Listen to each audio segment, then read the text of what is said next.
In other words, how Christians do apologetics is just as important as what their apologetic is all about. Both of them should point ultimately to Jesus.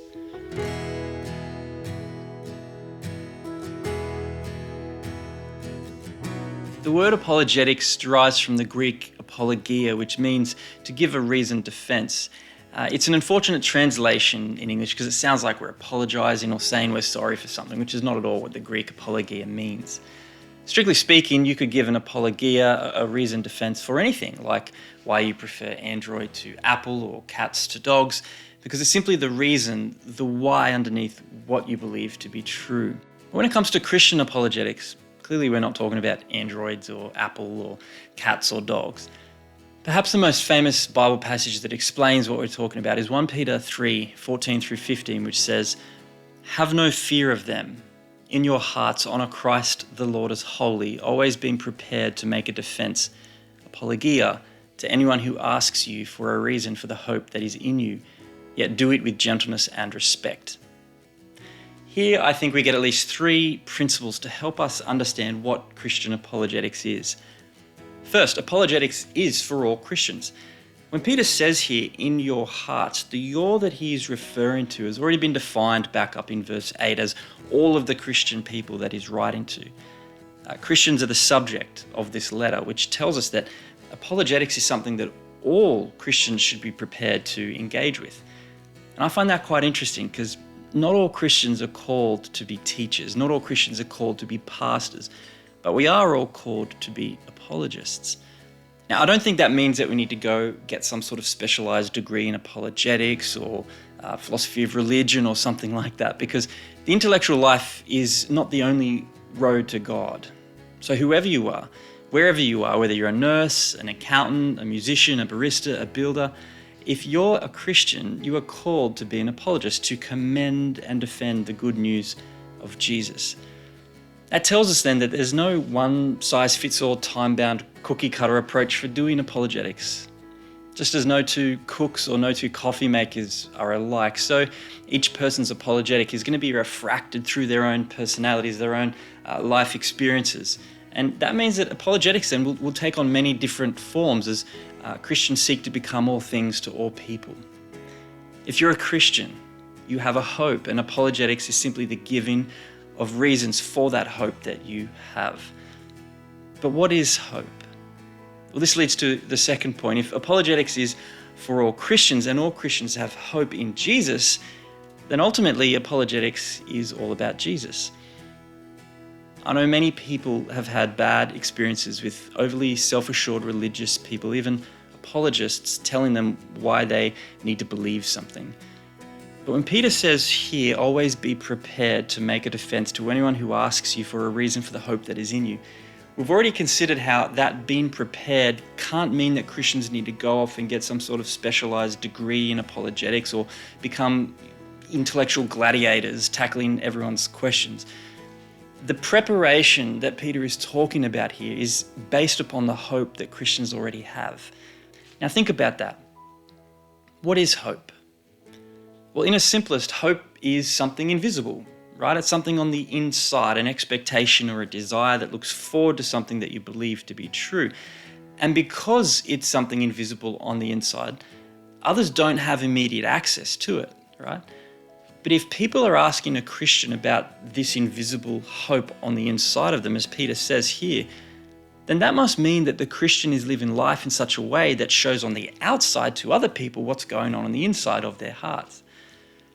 Now, what kinds of things might a Christian be doing to show this on the outside?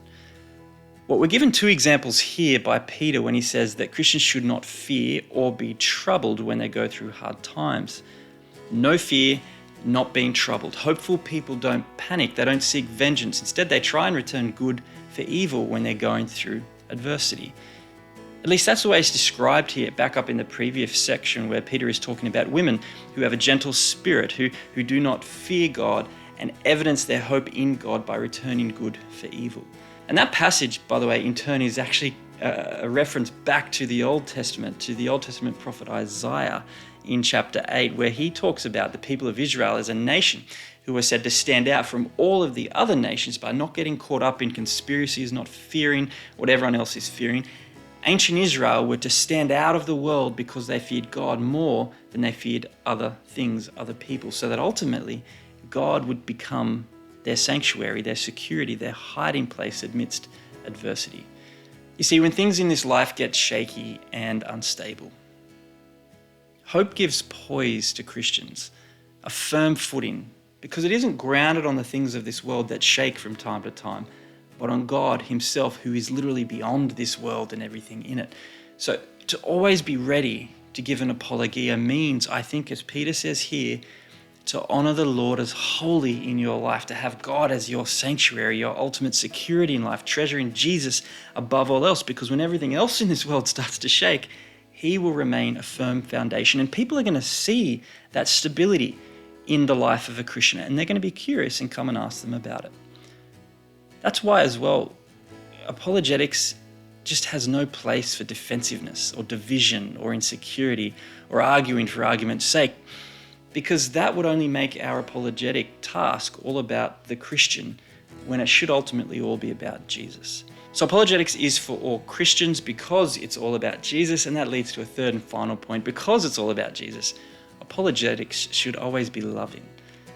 A third thing that we see here in 1 Peter is that Christians are called to give these reasons for the hope that they have in Jesus, but to do that giving with gentleness and respect.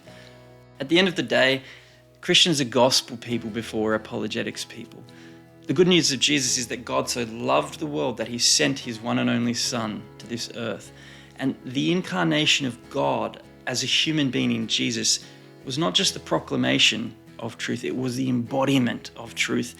And in the same way, I think Christian apologetics needs to be shaped by the distinctiveness of the hope that Christians have in who Jesus is, his birth, his life, his death, his resurrection. And in that way, apologetics moves Christians from their love of God to their love of other people, from their worship to their witness. Because disembodied words, they're as valuable as screen doors on a submarine, as truth is rarely heard until grace is first experienced. The Christian burden is ultimately to share the hope of our salvation to anyone who asks with gentleness and respect, because that is the very way that God has shared himself with us in salvation. He meets us where we're at in our humanity and extends his grace towards us while we are yet sinners. So his way is to be our way, uncompromising truth, enveloped in unconditional love. So ultimately then, apologetics is not so much about answering questions as it is questioners, not so much about winning arguments as it is helping people to see Jesus as the ultimate satisfaction of their souls. And that means that at times apologetics will be confronting, it will be convicting, it will be challenging. But done biblically, it should be winsome and persuasive, because how a Christian goes about giving reasons for their beliefs should ultimately be an expression of who they are as a Christian.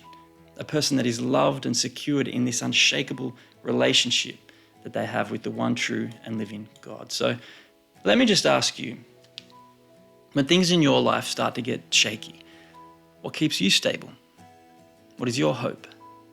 And what are the reasons that you have for that hope?